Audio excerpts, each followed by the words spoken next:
Yeah, I'd like to start with a poem. I was thinking a lot about exile and ostracism and making lonely decisions as an individual, and sort of started obsessing about all these people who fled from Germany before the Second World War in the Nazi time. And there's a very interesting story of Brecht, who, when he left, was very attached to a painting he had. It was like rolled up like a tapestry, and he was so in love with this painting that he took it everywhere he went. He traveled from place to place in exile, and literally in every place he was, he hung this thing over his desk. And this was actually an old painting, a Chinese tapestry called The Doubter. And I'm very much interested in the question of doubting a system in the sort of metadata context. What does it actually mean to look at what you're doing, what makes us do what we're doing, and gives him enough motivation? And the story of the doubter is, for Brecht, it was, I'll try and paraphrase the German poem. Anytime we try to find an answer to the story, we would, or had finished a process, we would unravel this tapestry and take a look at this old man who's just giving us this critical look. And he was sitting on a bench, and he was doubting so much that the picture was saying to us, I'm the doubter, I'm doubting that your work that has consumed your time and your efforts has been worthwhile. And so they looked at the painting, the doubting man on the tapestry. We looked at ourselves, and we started over again. And I was thinking about these stories of exile even before prison broke. And I think now with Snowden, we have a new kind of narration which is very much attached to the individual, to the sort of hero breaking out of the system, which is a narration or a trajectory that this story takes, which is touching and immediately recognizable to all of us. Which also is very much about doubting. And I saw a bit of similarity, or maybe at least I still wanted to start out with this Brecht, because I think in a way it's connected to what the sort of exile and ostracism experience may be in a sort of hacker activism setting. I think what we have is a trajectory. Through narrations and through choices we make, saying now is the time to get out of the NSA and clear this shit up. There is a kind of vectorization in this sense. The whole debate about living well, being comfortable with what you're doing, is sort of turned into this directive thing, which I think does distinguish it from other, like, psychologically better explained emotions. And that's also why the research under the heading, it's always termed not happiness, but general well-being, very often shortened to GWB, 3-letter acronym. So for the context of this talk, I've tried to use the mental hashtag WOB, which is just like the metric. We're trying to find metrics for something which is very messy, very hard to see, and very targeted. And actually, in fact, happiness is an emotion which isn't hardly ever experienced situationally, but more in retrospect and along these lifelines. And I see, if you do have something where you're heading, this is even in the word. We don't say I'm happy now, we say the pursuit of happiness. In some contexts, even a right to a pursuit of happiness. That's not an emotion, that's a vector or a target. And I think we see a lot of this is how we make sense of our lives. What Aristotle called the telos, like the goal. it's a very difficult thing because apparently happiness is something we're all like aiming for, but so we have the direction of the vector, but we still really don't know what it is. And so this leads to very messy kind of research. And of course, also to a very sort of overgeneralization. So a lot of what we see in sort of well-being, happiness, more sort of academic or social psychology approaches is well, overgeneralization. That's a general problem of big data anyway. And immediately in all this, we're in the very how to live your life well, 50 best tips from whatever distinguished people. And a lot of this is very much cliche. I think it's a sort of sweeping heuristics on how to live your life that's often very like smug, and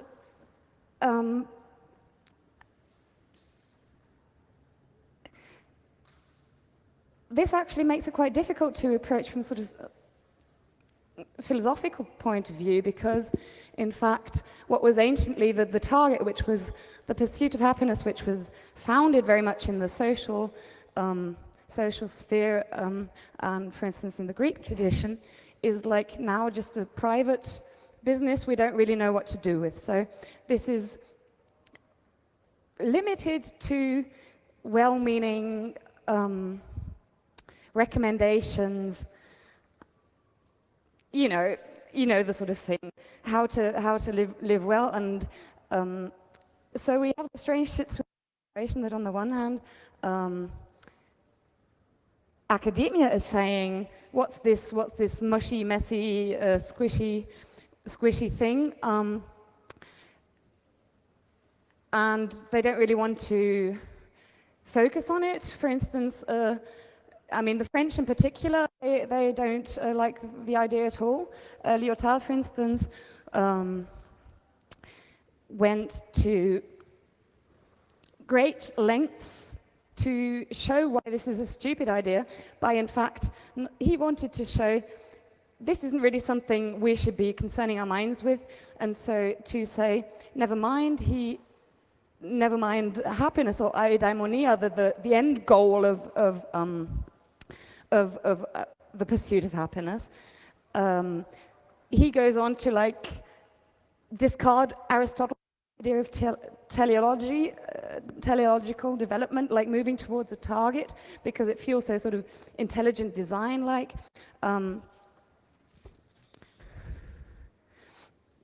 But the rest of the world, like the common public, it's something everyone knows, and everyone's like, okay, happiness, how can I get me some?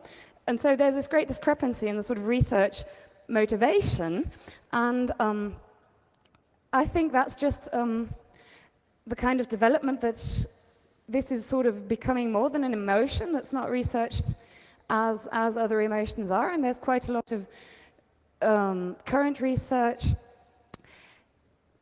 which proves that this is quite an independent form, or is expressed differently than other emotions, which we're a lot easily able to feel at in the current moment. And connecting this to Snowden and to sort of the heroic, doubting figure in the nerd community, there's this very strong phenomenon I've found speaking to a lot of people. It's called imposter syndrome, and it's basically this idea: if you're an intellectual worker, if you're a thinker and not doing any like visible production work. David Foster Wallace said in a commencement address to students, don't be fooled by this, or don't be scared like this. It's quite natural that at some point you're going to feel like a fraud, you're an imposter, you're not doing anything for your money, sort of thing. And because nowadays all these measures of well-being are being generalized, are being put in a sort of larger context. We have all this gross national happiness or international metrics and measurements for this. The individual is sort of coming out of the picture. And if you then have a situation like an activist, there are feedback channels lacking there. So you're a sort of lone figure, there are no feedback channels, and no real sort of immediate recognition for the work you're doing. And if we're talking about well-being as a sort of generalized way, how we feel about our lives, about the sense and the meaningfulness of what we're doing, I think, sorry, I'm a bit nervous.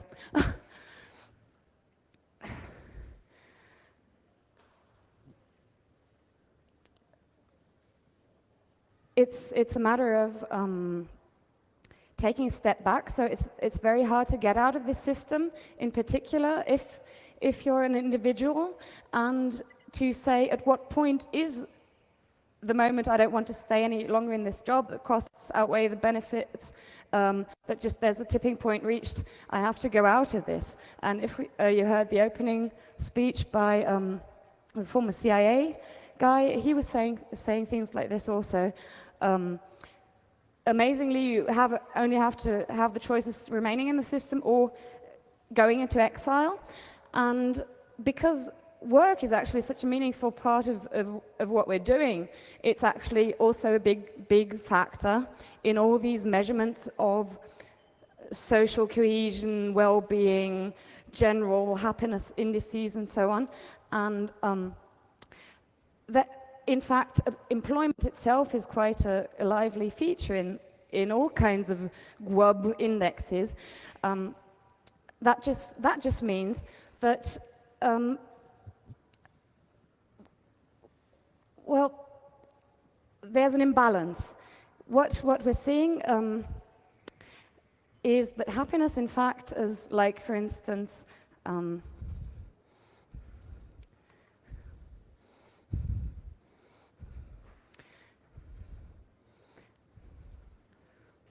you know this guy? Anyone recognize him? Well, he's actually a behavioral scientist and neurologist. His name is Dan Ariely, and he almost got burnt to a crisp as a young guy doing some religious ceremony. And this experience, you can still see some scars, actually got him to ask some serious questions about decision-making, life choices, and also more hedonic philosophy, more general economics, decision-making, and like well-being related questions due to personal experience. And this is something that happens a lot because there's this constant interaction of both spheres. If you know Hannah Arendt's Vita Activa, that's the active life, that was the title she was actually meaning for it to have in the English translation also. She says quite simply that what we know now as the social sphere is in fact just like an intermediate layer between the private and the public, and everything else is negotiated in between. So the social isn't like really a sphere in itself, but just a sort of buffer zone where these negotiations take place, and also political action is central in the social living. So being active socially is, for Hannah Arendt, being political. And I think if you have something like eudaimonia, or how do we live well, in the ancient polis this was much more integrated. The circles weren't as distinct, and we couldn't be active politically, socially, or even privately without this interacting with the polis and the public sphere also. And I think what's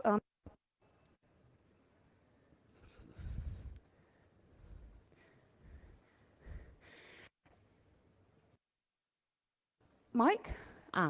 Sorry.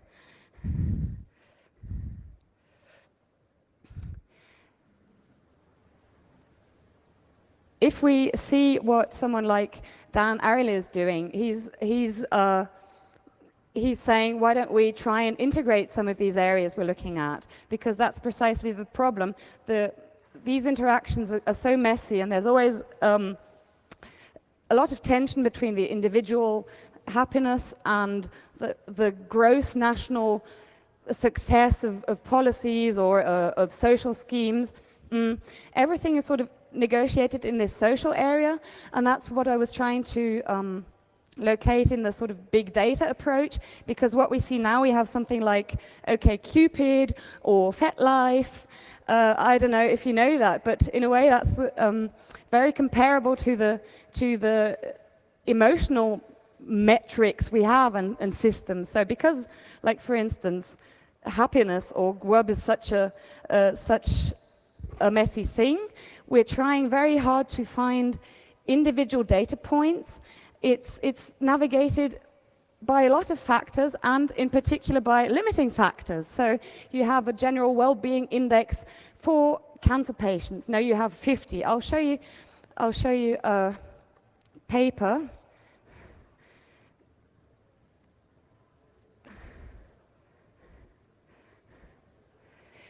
which is a meta-analysis. So we're still on if we're talking on a metadata level, what people do is just compile all these indices and all these metrics to try and make sense out of this by just aggregating. Obviously this doesn't work. I'll try and explain in a moment why. But just to give you an impression, I'd just like to scroll through the list of contents. So we have health-related quality of life concepts, and then just lots of factors which could possibly retain or prevent that happiness or well-being or health. And so we have sections for cancers, and you can see here lots of 3, 4, 5-letter acronyms. This is just chemotherapy, how well do you deal with leukemia, so psychiatric conditions, but also, like I said, things like unemployment. So you have a highly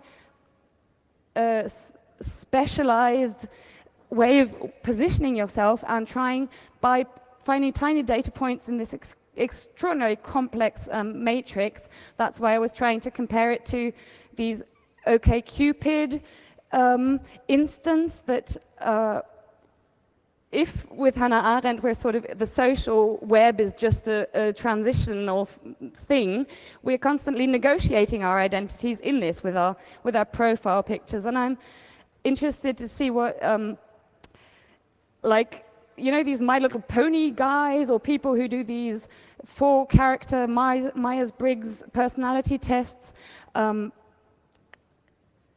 It's a great need to specify where you're actually in, but there's no sense of the big picture. And that's what I meant. It's like a vector with a direction, but without really knowing what the value is. So just to see social dysfunction, rating scale, adjustment scale, health and daily living form.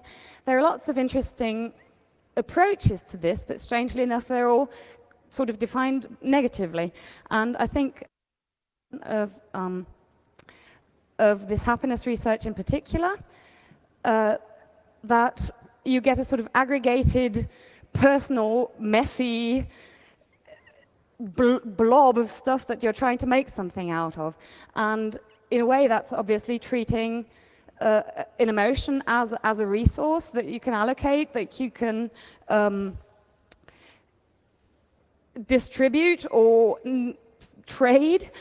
And there are a lot of trials to do this on a national scale. I think that's a sort of one little step further down, but this is still on a very big, generalized, big data scale. Maybe you've heard of Bhutan, which is like national, the happiest country in the world, allegedly, although several of the like Happy Planet indexing systems, statistics sites that try and do other number crunching systems don't even include Bhutan, but it at least has a state organized a system for this, and it's quite interesting. Some Austrian guys, this was an Austrian lady who told me about this film. They went there to observe how these administrators go into all the villages in Bhutan and try to discover how this is actually enforced, right? Because you can have something, you can have a social or political directive. Tony Blair a couple of years ago said he wanted to do the same thing for the UK, and everyone was like, ha ha, in the tabloids, and said, didn't you read this book in the 70s by whoever it was, A Thousand Suns, I think it's called, which was a social dystopia where people wanted to do exactly that, and it ended in a big mess because it's coming from the wrong direction, and we don't actually know where we are in this sort of structural setting. So what's the access point for measures? It's not clear at all, and a lot of this is just, it may be a lot of data, a lot of research, a lot of numbers, a lot of statistics, a lot of countries compared, or are people, you know, with big thighs better off, or are people without a job better off, or are you happier in California than anywhere else in the world? And if you want to know the answer to the California thing, the answer is no. It's something that a Nobel Prize winner Daniel Kahneman discovered, but the thing is, people in California aren't actually happier than people than in Minnesota, or whatever the comparison state was. But the point is that people in Minnesota think people in California are a lot happier than them. So it's always a matter of finding a metric, a target. And this is also, I think, where this Bhutan thing comes in, and the whole question of how can we evaluate, standardize or analyze this whole thing at all. The situation in the documentary was these guys coming, like anthropologists or just nosy reporters, coming and saying, well, how about your neighbor? Do you fight with him? You seem to be so relaxed. And he's like, no. And he says, well, but how about your cow? It's going on your neighbor's grass and eating it. And he's like, yeah. And he says, well, do you have a conflict with your neighbor because of the cow? No. Well, but he's eating on his lawn. Yeah. And so it continues. And so just maybe, again, you have the sort of Margaret Mead problem, or Olivia Strauss, I think, all sort of responsible question-asking people should always have this in mind. The role of the observer isn't impartial at all. But just by placing this kind of question there, you're saying there is a potential for conflict. We're saying, and that's where I'm trying to go into like the more social sphere, like the network setting, which I think is more interesting than the meta governmental overarching setting, precisely for the reason that it is a network structure, and that enables learning and exchange in a different way. So if we look at Hannah Arendt's distinction, which I still think is really meaningful today, we see that we're exactly in this middle bit.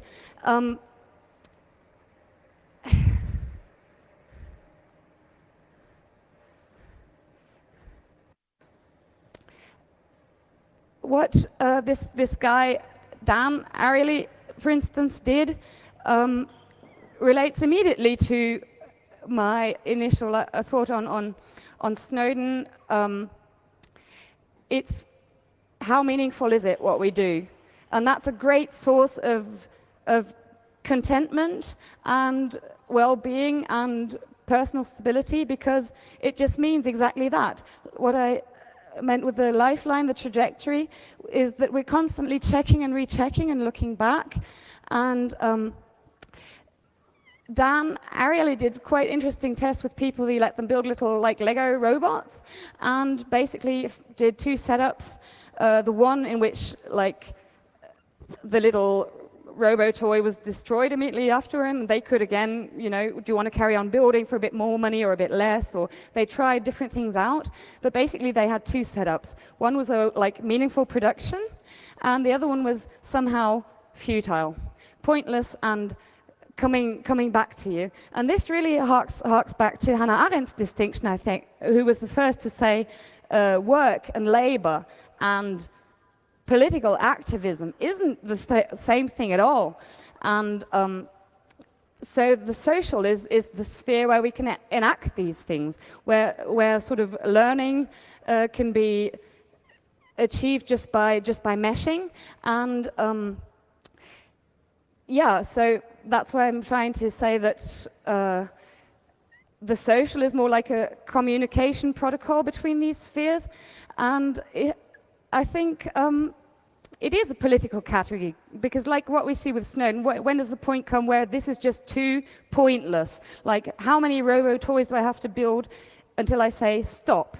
And if you think of the like modern thinkers like Camus saying we have to imagine Sisyphus as a happy person, what does that even mean? It just means like deal with the futility and find some meaning wherever you see it. And what Hannah Arendt does is remarkable, really, because it's putting these networks in a very strong position, but giving leeway to both sides.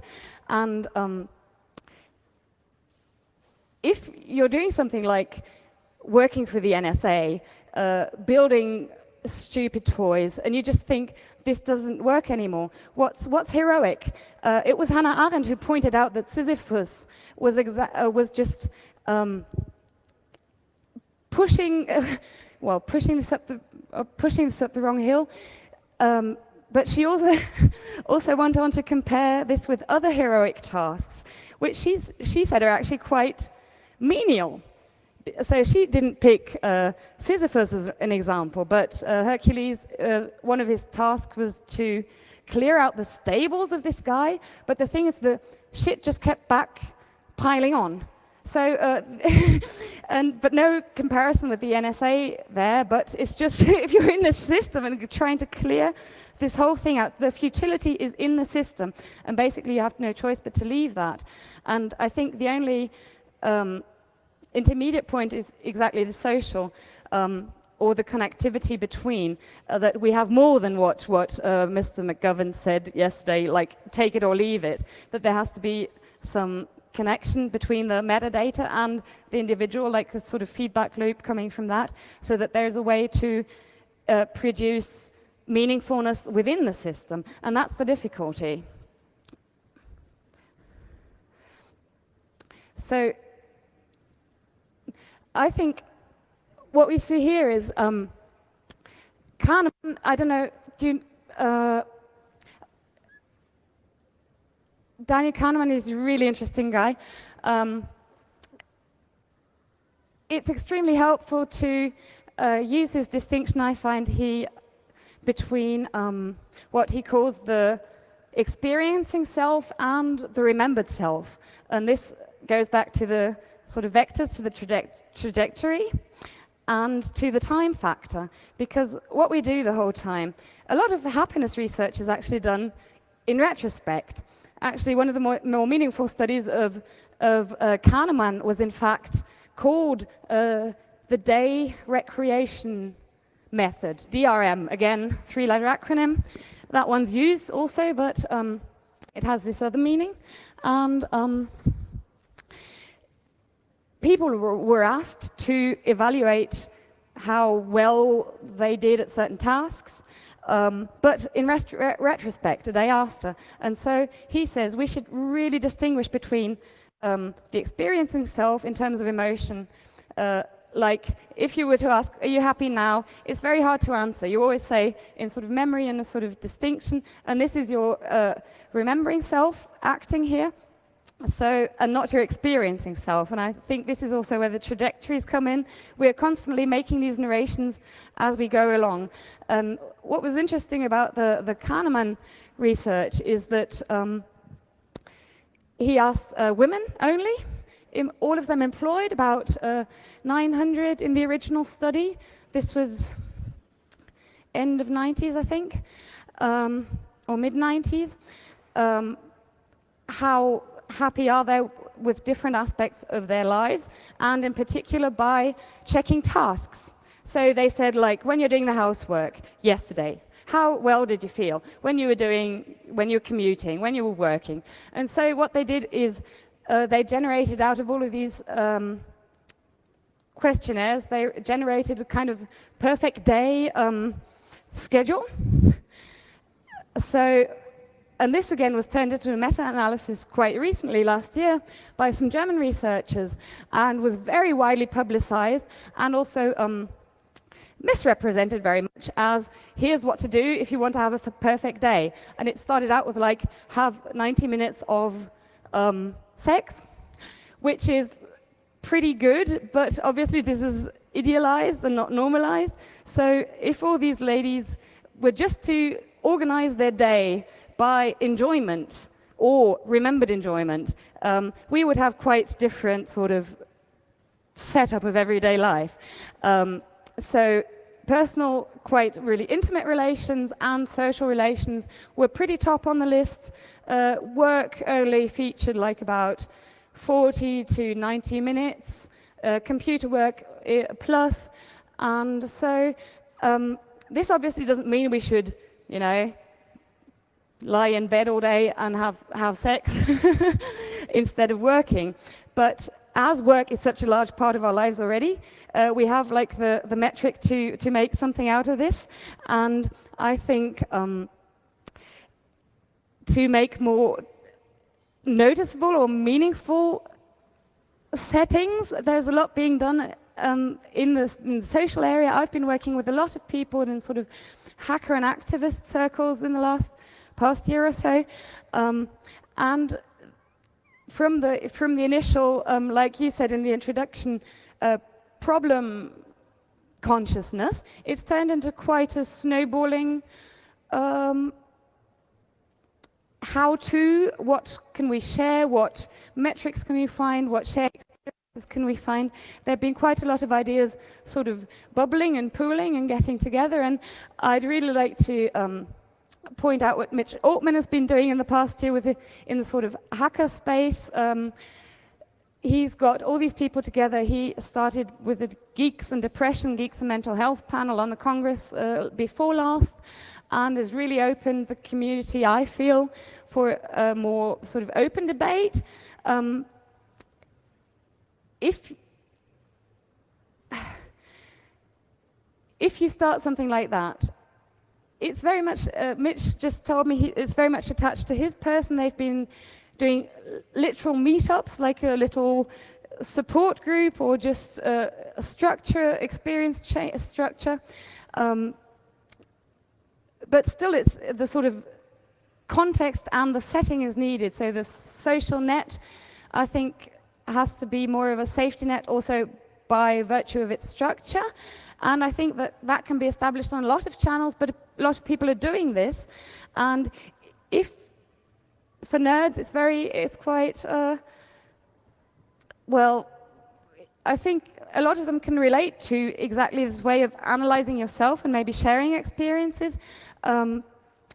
Because maybe if you're by tendency underserviced by conventional psychology, which is often the case in this sort of exiled hacker, I'm socially ostracized anyway setting. I think a lot of people tend to try and find the help for their problems or their lack of well-being or mental health issues like within themselves, but there's a limit to what you can learn by self-analysis, and I think that's why the sort of going back from general to individual data back to generalized data is such an important loop in this.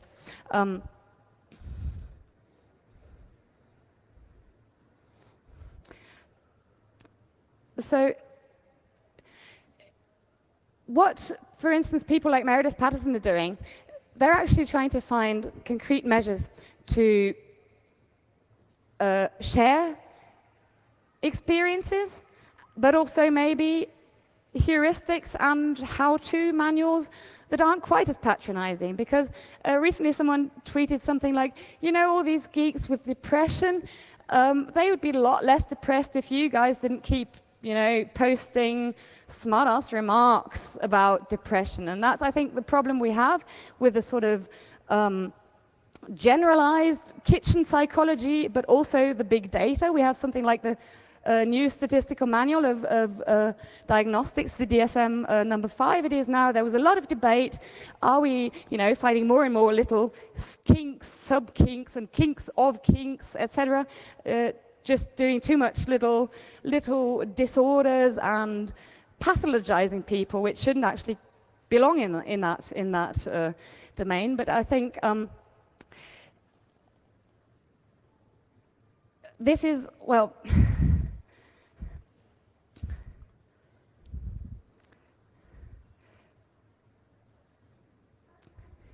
ice cream.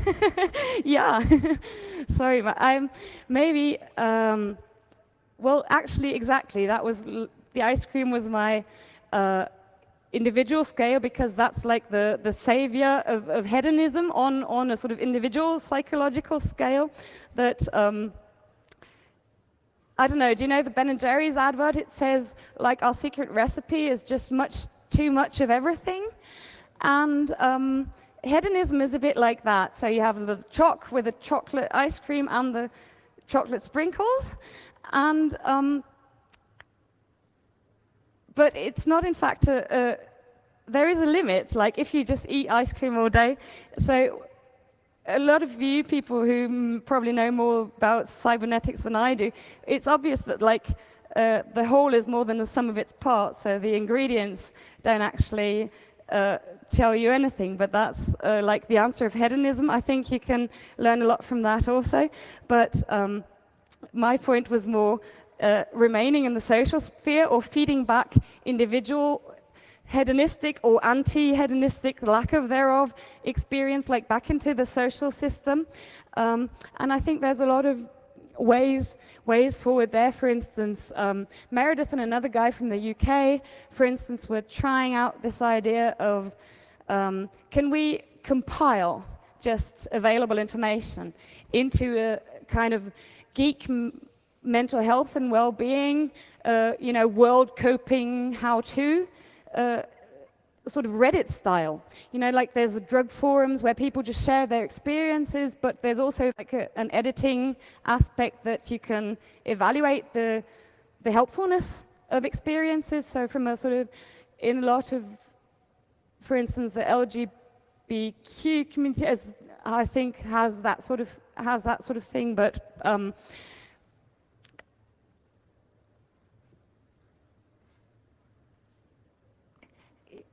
okay, we're almost out of time. Well, like I said, a lot of nerds tend towards self-analysis and self-help, self-therapy, and I think, like, feeding it back into the social sphere in exactly these forms is a way out of that. There's no harm in observing yourself, but you need, also the information has to come from somewhere, and I think the sort of Reddit concept is pretty helpful here, because it gives you an evaluation possibility, and that can be very helpful to just look at available data, what we have. Like, this isn't a mushy, soppy, off-topic business. This is really, how do I feel in my everyday from one-to-one life? And I think it's quite important to pinpoint and maybe ask yourself these questions. And also, people are starting to observe this on a more, like I said, data-oriented scale. So that's what I was trying to say, with, like, private or small data aspect, which can then, like, recontribute to the overall general perspective. People are starting in Berlin. There are cyborgs who are measuring their own brain waves and trying to learn stuff from that. And these kind of feedbacks, I think, just observing yourself is a big thing. If you're not willing to, go out to the step and look for professional help for your issues, it's always a matter of, like, negotiation. But even if many, like, geeks don't want to acknowledge it and say, oh, I'm all about I need my alone time, or this is off topic and I'm not targeting anyone with this, there's still a lot of benefit in talking. But even so, observe yourself and try to extrapolate and try to find metrics and try to find connectivities and ways to evaluate this. And I think these questions will formulate or find their own sort of ways of materializing or of being spread more easily. And this is what I'd like to close with another doubter. Again, here, the meta perspective is never easy because you're always embedded in some part of this big mess. But trying to take that step back and being critical and being system critical is a function of emotional well-being, I think. If you look at old philosophy, if you see someone like Pascal, who wrote the Pensée, which, like I said, the ancient wisdom, it's all cliches, it's all, put it on a little calendar to tear off one day after another, but still there's, like XKCD, we all love XKCD because it's profound and totally superficial and awesome at the same time. But I think sort of happiness data is a lot like this. We all find something individual to attach to. Everyone's an expert, like with the DSM number 5, I think now we have sort of complete pathologization, and so we're all psychologizing each other, sort of thing. But no harm in that. But still, I like to stick to like more network or hard data. And I don't think this is a slushy emotion at all, but it's rather quite a sturdy everyday thing. And but asking yourself constantly, with a minute in behind, saying, with the hindsight, with the remembering self, saying, was I happy yesterday? Just looking back. And if you're Ed Snowden, or if you're Aaron Schwartz, you just know there's a limit at some point. At some point you won't be able to look back and say, okay, I'm still okay with this, I'm still okay with this. So that's the element of doubt, just taking that step back out of or sort of meta-analysis. And the first doubt was actually this guy from Thrace, was it Democrat? I'm not sure, I'll look it up. But, it was Lucian of Abdera from Thrace. He was the first guy to express doubt in the haunt. There was like this local cemetery, and people were all spooked out, and he was the first one there who pointed out, these are just, kids with black gowns and skulls, masks. I'm not scared, it's not, something supernatural. He went there and he pointed it out and said, these are just guys in black masks. I doubt what you're saying. And this is where I think this comes back to Snowden's and the element of doubt in activism and day-to-day living altogether, that just you ask yourself, at what point do I say this isn't like, just acknowledge the spooks for what they are, and there are sort of haunting elements. If you think of Vonnegut, who said famously in Slaughterhouse 5, I don't want my sons to make machinery for massacres. We still have that. It's still a matter of living well and doubting and making maybe a moral decision, taking that step back and pointing the spook out for what it is. And Pascal said, we're nothing. Like, the universe could crush us in an instant, but we have consciousness. And that gives us like a moral obligation to think well. That's what is all what is like meaningful. That's like almost a cognitive ethics or computational ethics even, because that's just the requirement to be critical, to think well.